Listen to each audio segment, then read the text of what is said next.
سلام صحافطوركم، شحال تكونوا بخير. جبت لكم طبق مطاعم كباب الدجاج مشوي، تجي طري زبده ميجيش كامل ناشف مع كيفيه اشعال النار. ايا نبداو الوصفه. بسم الله. عندنا نص دجاج ملحي، عندنا لا شابلوغ، نص بصله مرحيه، توابل، المعدنوس، مغرف زبده ولا موطارد. نخلط المكونات كامل مع بعض كما راكم تشوفوا. خلطوا جيدا.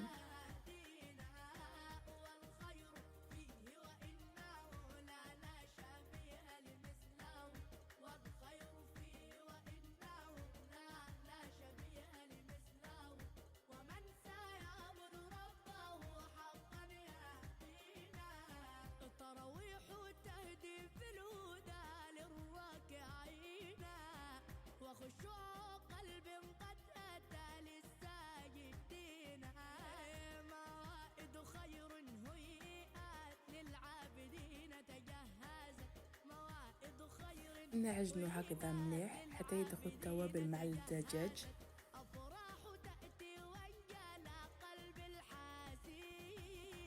رمضان أتى يفرح أحبابنا بينا، شهر الصيام والقيام أتى هدينا، والخير فيه وإنه لا شبيه لمثله، والخير فيه وإنه لا شبيه. فوالا كي نكملو نغطوها بورق شفاف، نخلوها تريح على اقل ساعه.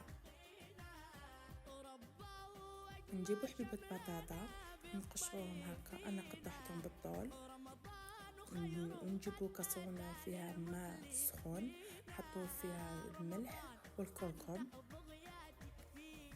نحطو فيها البطاطا تغلي ميم با 2 دقايق ونطفو عليها حق ما طيب نص طياب.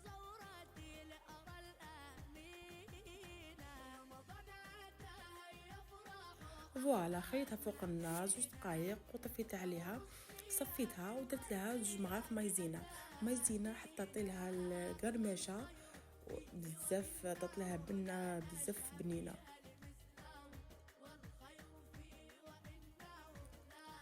ومن بعد نقلوها هكذا. ابخي نجي نطيب الرز. عندنا نص كيلو تاع رز، عندنا مغرف زبده، عندنا التوابل اللي هما فلفل كركم ملح.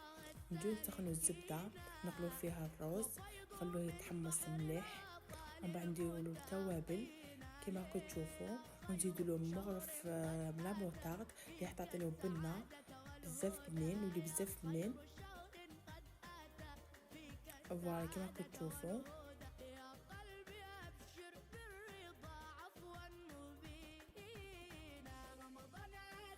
كي يتحمص معانا مع الزبده ولا موطارد والتوابل راح يعطينا لون تاعو شباب. نضيفوا له وحده رند، ومن بعد نزيدوا له الماء نخلوه يطيب مليح ونطفو عليه. ودوكا نجيو نشكلو الكباب تاعنا كما راكم تشوفوا. نجيبو مطارق هكا نشكلو هكا.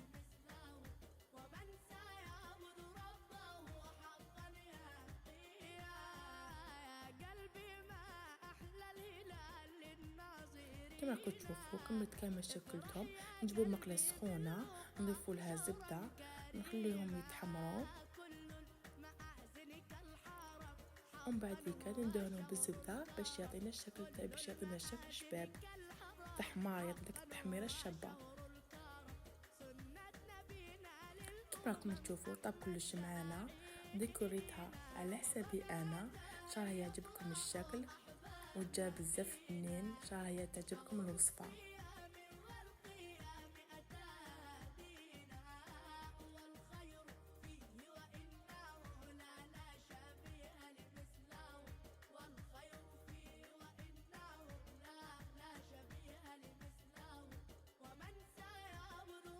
هنا كيفاش عدلنا. جبت بابي الومنيوم شكلته على شكل دائري، درت فيه مغرف ملح و2 مغارف الكحول شيتهم من الفارماسي وشعلت ببريكي. شوفوا النتيجه، جا شكل طبق بزاف شباب. جربوها ما راح تندموا، وما تنساو ديروا جيم ابوني. بقى على خير مع وصفه اخرى.